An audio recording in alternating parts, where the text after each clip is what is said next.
Hello, everybody. I am here with Scott Kirby, who will be returning to Thrasher this June 30th. And I say returning because you've been here twice before. Welcome, Scott. How are you? I'm great, and it's great to see you. Your show was, I think you probably, of course, you remember this, but for everyone else out there, Scott's show was our very first pandemic show. Like in 2020, we had 10 people in the crowd, and you were so willing to come to Thrasher for the first time and do a show like that with us for the first time. And it was so phenomenal that we had you come back the next year and do an outdoor show. And now that outdoor show, I think, is going to be a tradition because people had a blast last year. And so we're really excited to have you back for our outdoor show on June 30th. Well, I'm very much looking forward to it. I recall it vividly. It was a beautiful spot. It was a great crowd, and I've been playing in and around Wisconsin for, I don't know, 20 some odd years, and it's a beautiful town, and I really look forward to getting back there.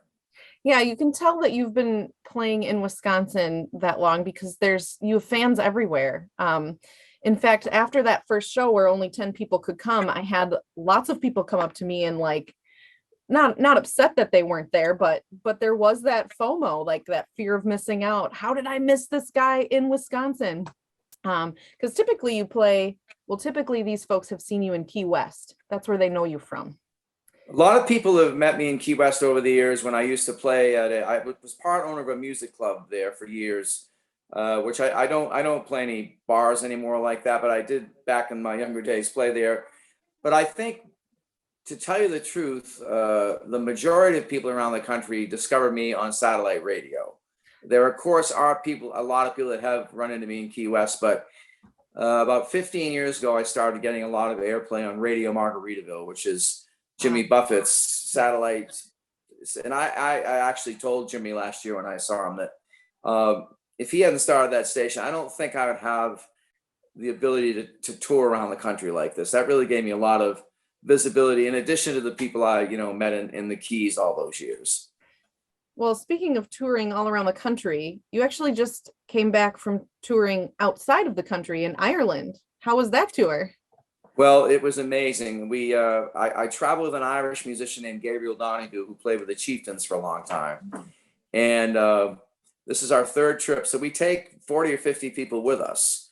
And basically, Gabriel is the tour guide, and he's from Ireland, obviously. And but the unique thing about our tour is that 6 of the 7 nights we play concerts doing my music, and then we play with Irish musicians. So the last trip was amazing and fantastic. And I returned from Ireland a week ago Monday, and Tuesday morning I went on the road, and now I'm in Texas. So You are a traveler.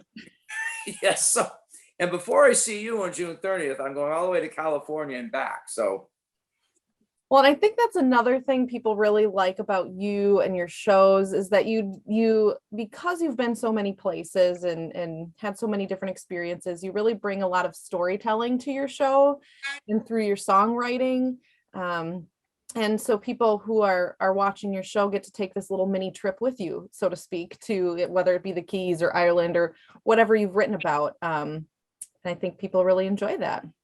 It is true. I don't really have to go into a well to come up with stories between my songs or to explain them, because everything I say in my show is true, and it comes from it. And I'm been around the planet a few years, and got plenty of stories, and things happen in Ireland that I won't even bore you with now, but it was just amazing.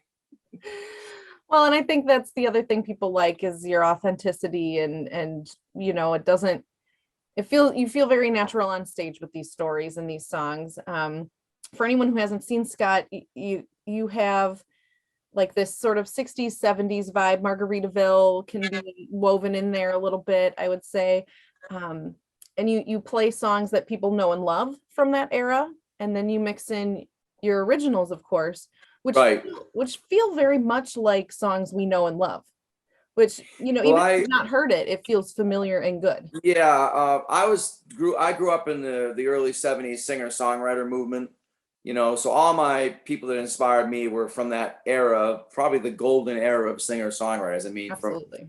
Joni Mitchell to, James Taylor Jackson, right? Paul, I mean, on and on and on, Harry Chapin, Gordon Life. They were all my, inspirations. So my style is very much like that. My writing style is like that. And then, you throw the kind of Key West experience in, even though I'm a New Englander, I have a very coastal background. My grandparents are from Newfoundland. I grew up sailing, for my entire life. So there is kind of the Jimmy Buffett thing. Jimmy's, also been a great inspiration for me. And yeah, I do I've got my ninth album coming out at Christmas, but I do also mix in some tunes that I love to play by, a few James Taylor tunes and other things. So Yeah. I get sick of listening to my own songs. It's good to play other people's music because, I've heard my songs quite a bit. So Oh man. Well, we love it all. We love that you bring it all. And you just mentioned you have an album coming out. Did you say this Christmas?